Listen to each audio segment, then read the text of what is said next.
Dad's retiring. The company's mine now, Bradley Morrison announced while settling himself into my executive chair like he belonged there. He'd already started giving orders to my team, his voice carrying that entitled tone I'd grown to despise over the past 6 months. My name is Juliana Hayes, and I'm the Chief Financial Officer at Morrison Industries, a mid-sized manufacturing company based in Columbus, Ohio. At 42 years old, I've spent 15 years climbing the corporate ladder through hard work and dedication, not through family connections. Unlike Bradley, who at 35 still acted like a spoiled child despite his MBA from an expensive private school. I stood in the doorway of my own office, watching this theatrical performance unfold. Bradley had positioned himself behind my mahogany desk, already rifling through confidential financial documents that he had no legal right to access. His expensive suit couldn't hide the smugness radiating from every gesture as he picked up my personal coffee mug and took a sip. "Excuse me," I said, keeping my voice level despite the rage building inside me. "This is my office." Bradley looked up with mock surprise, as if he'd just noticed me standing there. "Oh, Juliana, good timing. I was about to call you in." He gestured to the chair across from my own desk, the chair where clients typically sat. "Please, have a seat. We need to discuss the transition."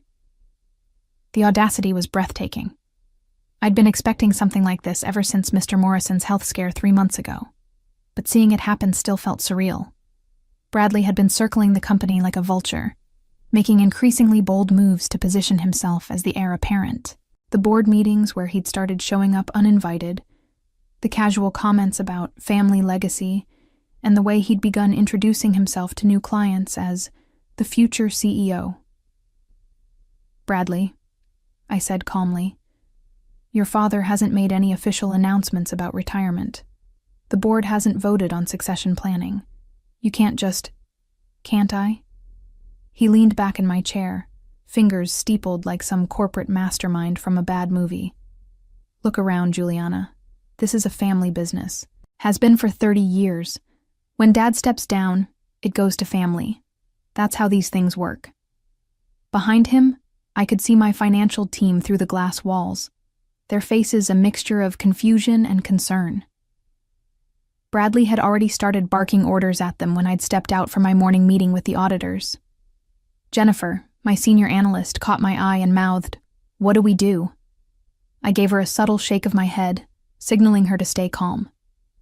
What Bradley didn't know was that I'd been quietly building a case against him for months.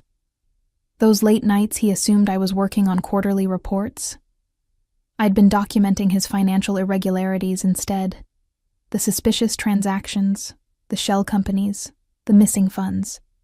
I had it all. And now, watching him claim ownership of a company he'd been systematically robbing, I knew the time had come to act.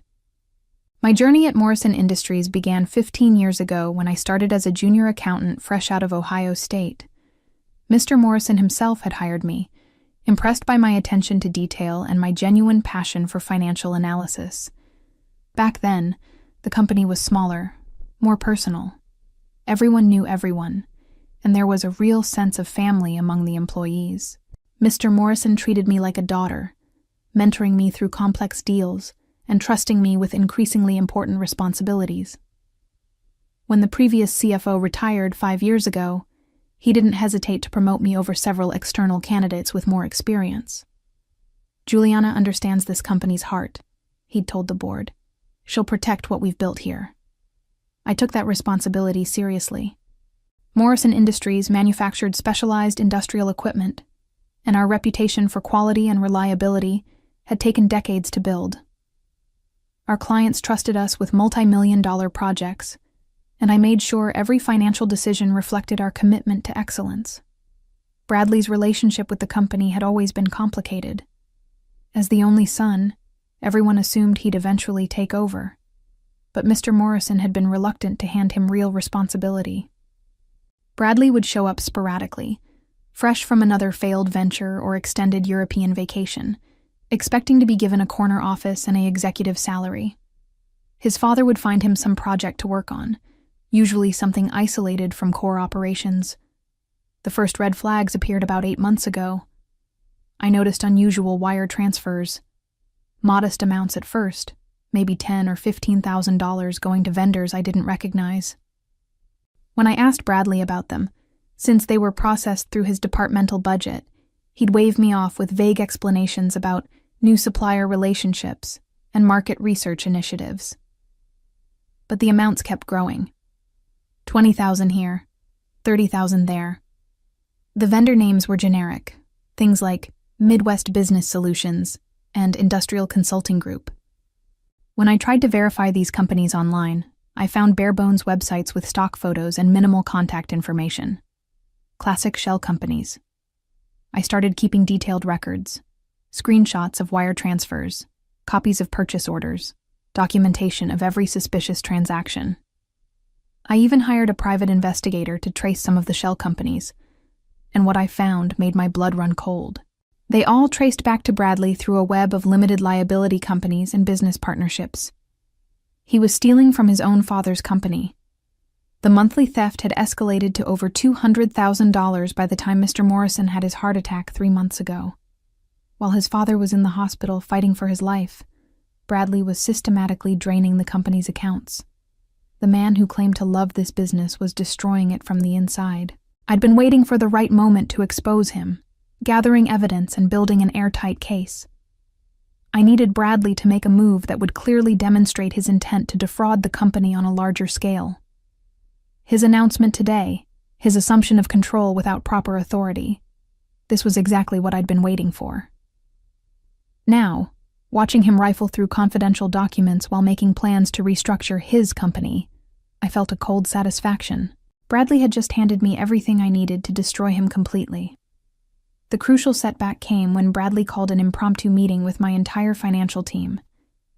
I watched through the glass walls of my office as he gathered them around the conference table, his body language screaming authority he didn't legally possess. "Listen up, everyone," Bradley announced, standing at the head of the table like he'd been leading meetings there for years. "There are going to be some changes around here. Big changes." I moved closer to the door, straining to hear every word. This was it. The moment Bradley would overplay his hand completely.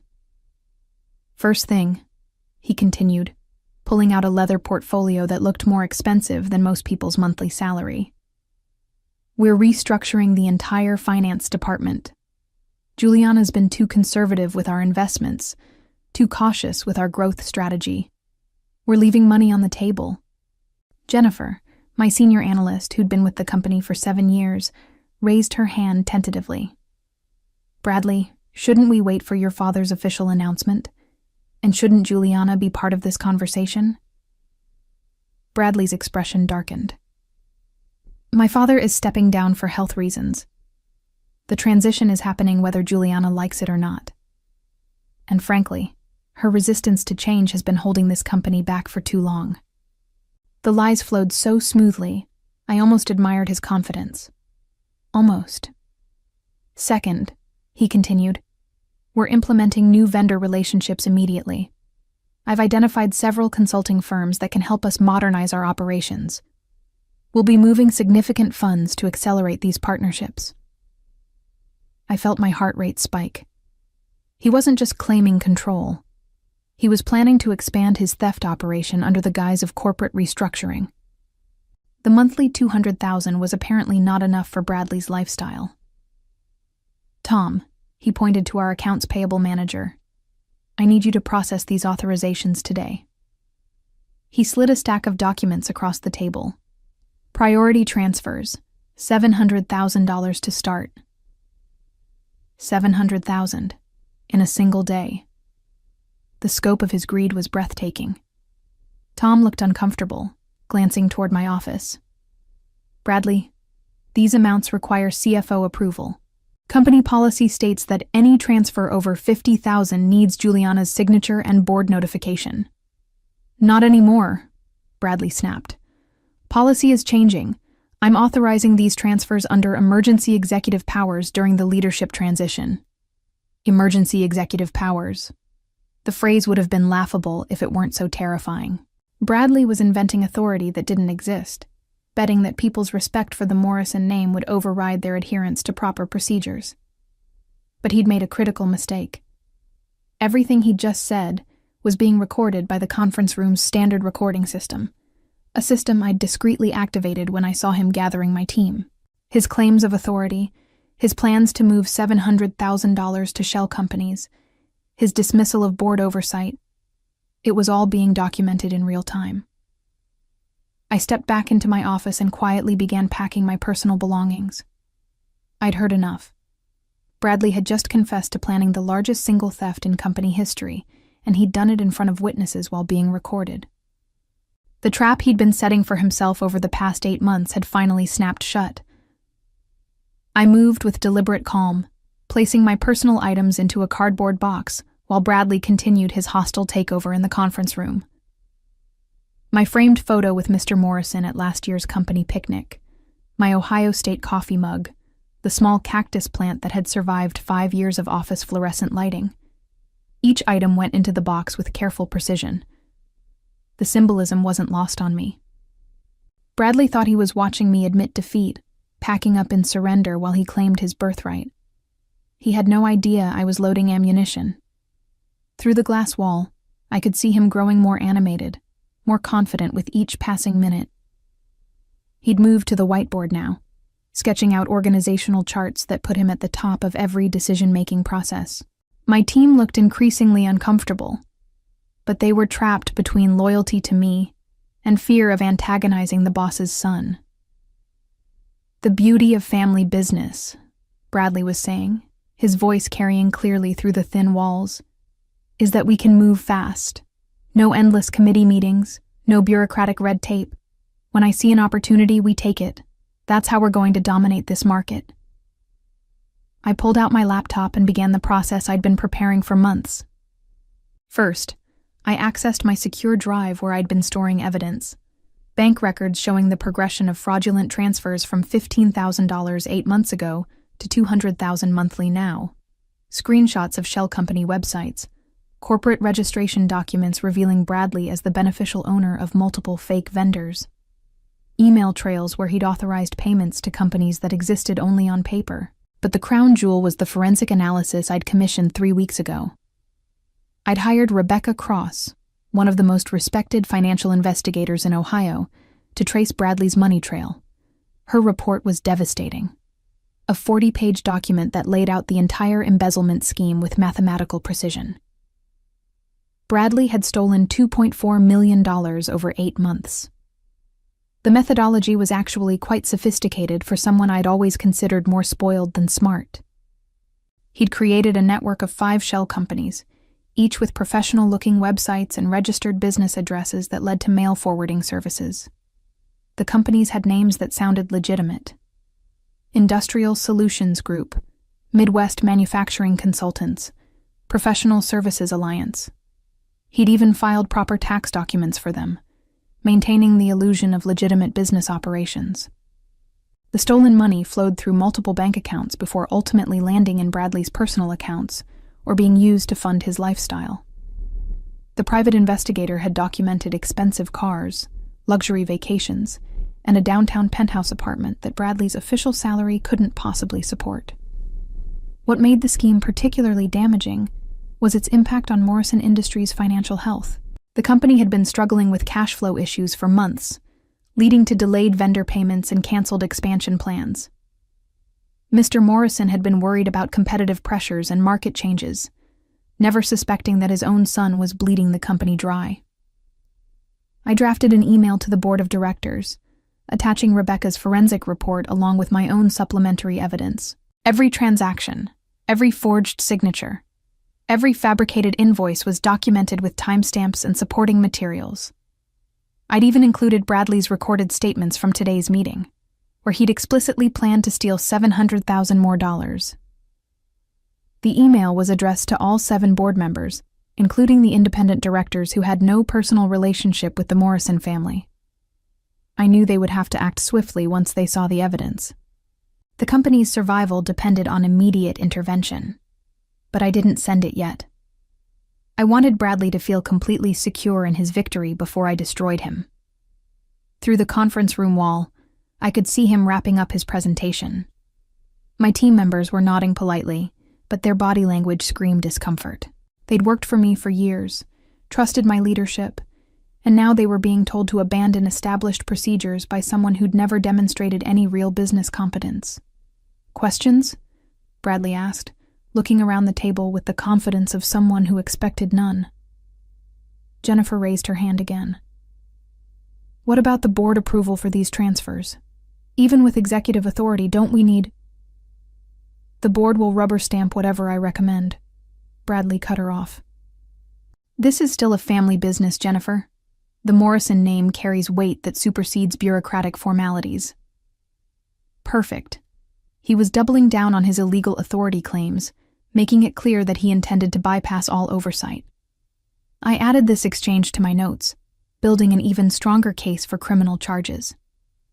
The major plot twist came when Bradley made an unexpected announcement that changed everything about my timeline for exposing him. "One more thing," he said, his voice taking on a more serious tone as he looked directly at my team through the glass wall separating us. "Effective immediately, we're implementing new financial controls. All department budgets will be reviewed and approved personally by me before any expenditures are authorized." I froze in the middle of closing my laptop. This wasn't just about stealing money anymore. Bradley was positioning himself to control every aspect of the company's finances. He was planning a complete takeover, not just embezzlement. "Additionally," Bradley continued, and I could see him pulling out a thick legal document from his portfolio, "I'm announcing that Morrison Industries will be restructured as Morrison Holdings, with myself as Chief Executive Officer and President. My father will retain the honorary title of Chairman Emeritus, but all operational decisions will flow through me." The conference room went completely silent. Even from my office, I could feel the shock radiating from my team. This wasn't a gradual transition or a planned succession. It was a corporate coup. But then Bradley said something that made my blood turn to ice. "I've already filed the necessary paperwork with the state. The restructuring is legally binding as of this morning. All employee contracts now fall under the new corporate structure, which means anyone who doesn't support this transition is free to seek employment elsewhere." My mind raced. If Bradley had actually managed to file legal documents restructuring the company, he might have just pulled off the perfect crime. By changing the corporate structure, he could potentially legitimize his access to company funds and make it much harder to prove embezzlement. Theft from Morrison Industries could become authorized transfers within Morrison Holdings. I immediately opened a new browser window and searched the Ohio Secretary of State database. It took several minutes to navigate the system, but when I found what I was looking for, I nearly laughed out loud with relief. Bradley had indeed filed paperwork to create Morrison Holdings LLC, but the filing was fundamentally flawed. He'd listed himself as the sole managing member and had forged his father's signature on the Articles of Incorporation. Worse, he'd used the wrong corporate registration number for Morrison Industries, making the entire restructuring legally invalid. The man was not just a thief, he was an incompetent thief. But this discovery presented me with an unexpected opportunity. Bradley's fraudulent corporate filing was actually a separate federal crime. Document forgery, mail fraud, and illegal corporate restructuring carried serious penalties, possibly even more serious than the embezzlement charges I'd been building. I screenshot the filing documents and added them to my evidence folder. Rebecca's forensic report had been comprehensive, but this new information elevated the case from financial fraud to organized criminal activity. Bradley wasn't just stealing money. He was attempting to steal the entire company through fraudulent legal documents. My phone buzzed with a text message from Jennifer. "What do we do?" "He's demanding access to all account passwords and authorization codes." I quickly typed back, "Stall him. Tell him you need to verify the legal authority with the board first. Do not give him any access codes." This was escalating faster than I'd anticipated.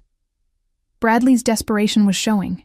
He was trying to consolidate control before anyone could question his authority. But his aggressive timeline was actually working in my favor. The more illegal actions he took in a short period, the stronger the criminal case against him became. I revised my email to the board, adding the fraudulent corporate filing documents and emphasizing the urgent need for immediate action. Bradley wasn't just embezzling money. He was attempting a hostile takeover of the entire company through forged documents and manufactured authority. It was time to destroy him completely. The protagonist sets her plan in motion, but another unexpected complication arises. Bradley's desperation reaches new heights when he realizes he needs to move faster than planned. I was about to send my comprehensive email to the board when Bradley burst into my office without knocking, his face flushed with anger and something that looked like panic. "Why are you packing?" he demanded, his voice higher than usual. "And why haven't you instructed your team to begin processing the new vendor transfers?" I looked up from my laptop with deliberate calm, my finger hovering over the send button. "Because I don't work for you, Bradley, and neither does my team."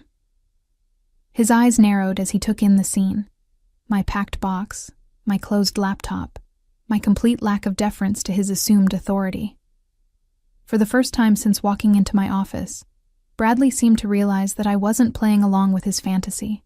"You're fired," he said, trying to regain control of the conversation. "Security will escort you out." I almost smiled at his amateur mistake. "On whose authority?" "You've filed fraudulent documents, Bradley. Morrison Holdings doesn't legally exist, which means you have no authority to fire anyone." The color drained from his face so quickly I thought he might faint. How did I know about your fake company filing?" I stood up, closing my laptop with a satisfying click. "Because I'm actually good at my job. Unlike someone who's been stealing $2.4 million and thinks nobody would notice." Bradley's mouth opened and closed like a fish gasping for air. The exact number, 2.4 million, had clearly shocked him. He'd probably assumed his thefts were too small and scattered for anyone to track comprehensively. "That's impossible," he whispered. "You can't know that. Shell companies, Bradley, Industrial Solutions Group, Midwest Manufacturing Consultants, Professional Services Alliance." I recited the names of his fake companies like I was reading from a grocery list. 5 companies total, all registered to mail forwarding services, all receiving fraudulent payments authorized by you. His face went from pale to greenish. I could practically see his mind racing, trying to calculate how much evidence I might have and how much trouble he was in. "You're bluffing," he said, but his voice lacked conviction. "Even if you suspected something you couldn't prove—" "Rebecca Cross," I interrupted. "Professional financial investigator, 40-page forensic report documenting every fraudulent transaction over the past 8 months. Bank records, corporate filings, money trails, forged signatures, everything." Bradley grabbed the back of my chair for support, his knees apparently no longer willing to hold his weight. The magnitude of his exposure was finally sinking in. "What do you want?" he asked quietly. "Money? A promotion? I can make this worth your while." Now I did smile.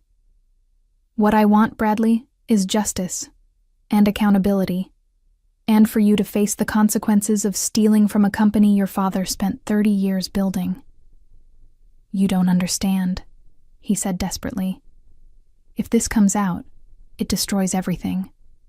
The company, the family reputation, all of it. My father's life work." "No," I corrected him. "Your theft destroys everything. My job is to stop you before you steal even more." I picked up my laptop and moved toward the door. "The board will be receiving my complete report in about 30 seconds. I suggest you use that time to call a good criminal defense attorney, because you're going to need one." Bradley lunged forward, trying to grab my laptop, but I was already out the door. Behind me, I could hear him shouting something about company loyalty and family betrayal, but the words sounded distant and pathetic. As I walked past the conference room, I saw my team still sitting around the table, looking confused and worried. I gave Jennifer a small nod and hit send on my email to the board. The trap had been sprung. Now came the reckoning. I walked calmly to the elevator, my laptop bag slung over my shoulder, and my cardboard box balanced in my arms. Behind me, I could hear Bradley's voice rising in panic as he called someone, probably a lawyer. though I doubted any attorney could save him from what was coming. The elevator doors closed just as my phone started ringing. Board Chairman Douglas Westfield's name appeared on the screen. Juliana. His voice was tight with concern when I answered. I just received your email. Please tell me this isn't real. It's all documented, Mr. Westfield. Every transaction, every forged signature, every fake company. Bradley has stolen $2.4 million over 8 months, and this morning he tried to steal $700,000 more. A long pause. The recording you included? That's really him planning additional theft? Recorded 40 minutes ago in the conference room. He also filed fraudulent corporate documents this morning, attempting to restructure the company under his control without board approval or legal authority. Jesus Christ. I could hear papers rustling as Westfield reviewed the evidence. Juliana, we need an emergency board meeting immediately. Can you be available this afternoon? Of course. But Mr. Westfield, there's something else you should know. Bradley is in my office right now trying to authorize additional transfers. My team is stalling him, but he's desperate. If you're going to act, it needs to be today. I'm calling the police, Westfield said grimly. This is beyond board discipline. This is criminal fraud. Through the elevator's glass walls, I could see Morrison Industries' lobby, where I'd walked in as an excited junior accountant 15 years ago. Today, I was walking out as the person who'd saved the company from destruction. Mr. Westfield, I said as the elevator reached the ground floor. There's one more thing. I recommend you secure all financial systems immediately. Change passwords, freeze authorization codes, everything. Bradley is going to try to move money the moment he realizes what's happening. Already on it. And Juliana, thank you. You just saved this company. I drove to a coffee shop 3 blocks away and waited. It took exactly 22 minutes. The first sign was the police cars, 3 of them, including an unmarked detective vehicle, pulling into Morrison Industries' parking lot with lights flashing but no sirens. Through the shop window, I watched officers in business suits walk purposefully toward the building's main entrance. My phone buzzed with a text from Jennifer. Police are here. Bradley's in handcuffs. I allowed myself a small smile as I sipped my coffee. The speed of law enforcement's response spoke to the seriousness of Bradley's crimes. Financial fraud involving millions of dollars and forged corporate documents wasn't something they treated lightly. 10 minutes later, my phone rang again. This time it was Rebecca Cross, the financial investigator. Juliana, I just got a call from the district attorney's office. They want my complete report for the prosecution. How did this move so fast? Bradley got greedy, I explained. He tried to steal $700,000 more this morning and claimed executive authority he doesn't have. The board had no choice but to act immediately. Smart timing on your part. By waiting until he overplayed his hand, you made the case ironclad. No jury will have sympathy for someone who stole from his own father's company while planning to steal even more. Through the coffee shop window, I could see a news van pulling into the Morrison Industries parking lot.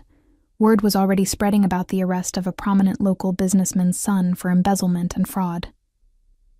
My phone buzzed with another text, this time from Douglas Westfield. Emergency board meeting at 6 p.m. We need to discuss your role going forward. I finished my coffee and headed back to face whatever came next. Bradley's reign of theft was over, but the real work of rebuilding Morrison Industries was just beginning. Bradley Morrison faced federal charges for embezzlement, mail fraud, and filing false corporate documents, ultimately receiving a 7-year prison sentence and being ordered to pay $2.4 million in restitution to Morrison Industries.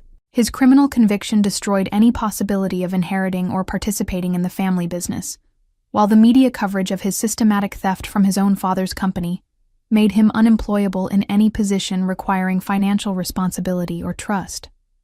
The scandal forced Mr. Morrison to undergo extensive therapy and restructure his estate planning, publicly acknowledging that his son's crimes had nearly destroyed the business he had spent 3 decades building. Bradley's name became permanently associated with one of the most damaging examples of family business fraud in Ohio's corporate history, serving as a cautionary tale about nepotism and the critical importance of proper financial oversight, regardless of family relationships. 6 months later, I accepted the board's unanimous offer to become permanent chief executive officer of Morrison Industries, implementing new financial controls and transparency measures that restored investor confidence and positioned the company for sustainable growth. As I sat in the same office where Bradley had once tried to claim ownership through theft and deception, I reflected on how patience and meticulous documentation had not only protected the company, but elevated my career beyond anything I had previously imagined possible. Sometimes the most satisfying justice comes from allowing criminals to expose themselves completely while you quietly build the unshakable case that will bring them down, proving that integrity and competence will always triumph over entitlement and greed.